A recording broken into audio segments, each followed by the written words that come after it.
Всем привет, с вами Мистер Крафт, и сегодня я буду вам показывать, как сделать электронные камины в Майнкрафте. Давайте тогда приступим.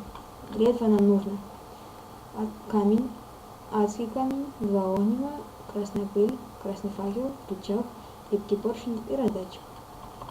Так, расскажу про этот электронный камин. Мне он нравится, во-первых, что он очень компактный, занимает немножко места. Дальше. Во-вторых, нравится мне он потому, что его можно включать